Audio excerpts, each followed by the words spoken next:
Delhi NCR में फिजाई आलूदगी की संगीन सूरत-ए-हाल से निपटने के लिए वजारत माहौलियात की आज अहम मीटिंग है। वजारत माहौलियात के सेक्रेटरी CK मिश्रा की सदारत में ये मीटिंग होगी।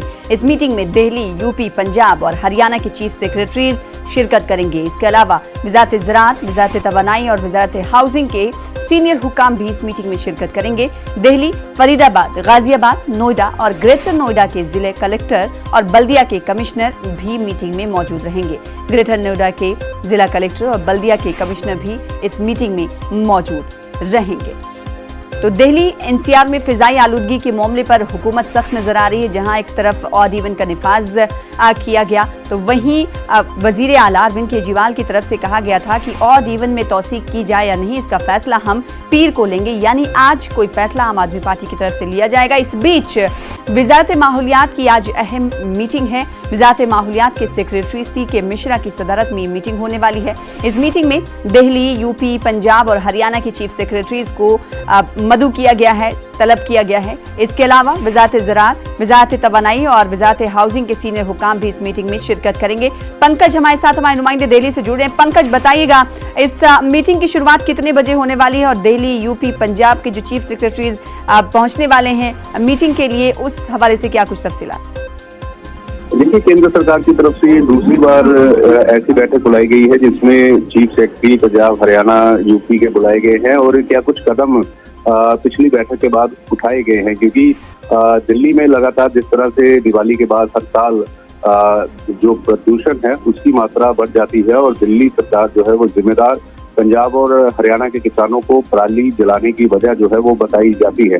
इसको लेकर सुप्रीम कोर्ट ने भी लगातार झाड़ लगाई थी और इसी मामले को लेकर अब क्या कुछ कदम जो है वो उठाए गए हैं और किस तरह से किसानों को मनाया गया है और दूसरे राज्यों में भी प्रदूषण को कम करने के लिए क्या कुछ सरकार जो है वो कदम उठा रही है, क्या कुछ उनके कदम, ये तमाम बातें जो है वो आज की मीटिंग में जो है वो रखी जाएंगी। जी पंकज, ये मीटिंग कितने बजे होने वाली है?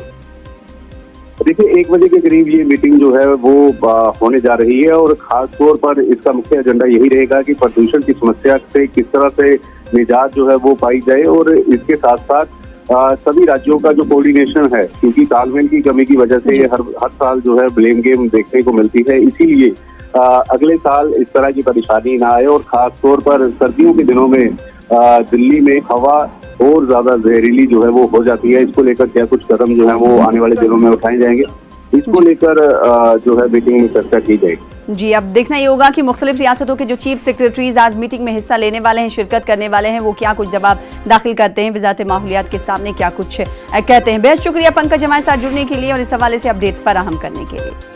तो दिल्ली वालों को फिजाई आलूदगी से कदर राहत मिली है। 2 दिनों में फिजाई आलूदगी का लेवल 215 हो गया है। दिल्ली में चल रही तेज हवा से भी आलूदगी में कमी नजर आई है और आज मौसम सुहाना नजर आया।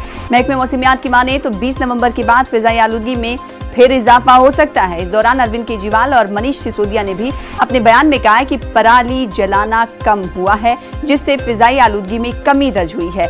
आज दिल्ली में एयर क्वालिटी इंडेक्स 211 है, जबकि नोएडा में 187 रिकॉर्ड किया गया है। चांदनी चौक में लोगों को थोड़ी मुश्किल पेश आ सकती है। यहाँ का एयर क्वालिटी इंडेक्स 310 रिकॉर्ड किया गया है। उधर बच्चों के लिए भी राहत की खबर है। 2 दिनों के बाद आज स्कूल दोबारा खोल दिए गए।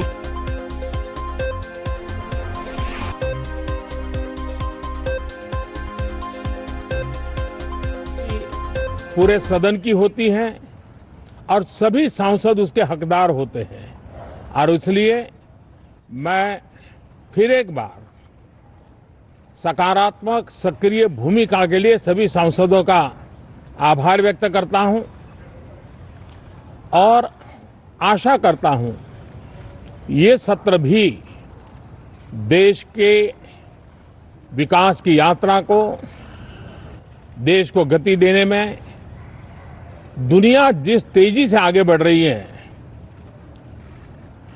उसके साथ कदम मिलाने का सामर्थ्य हम हमारी संसद में भी प्रकट करें। हम सभी मुद्दों पर खुल करके चर्चा चाहते हैं। उत्तम से उत्तम बहस हो यह आवश्यक है। वाद हो, विवाद हो, संवाद हो, हर एक कोई अपनी बुद्धि शक्ति का प्रचुर मात्रा में उपयोग करें और सदन की चर्चा को समृद्ध बनाने में योगदान दें और उससे जो अमृत निकलता है वो देश के उज्जवल भविष्य के लिए काम आता है। तो इन सभी सांसदों को शुभकामनाएं देते हुए आप सबका भी बहुत बहुत धन्यवाद करता हूं। नरेंद्र मोदी सरमाई इजलास से कबल मीडिया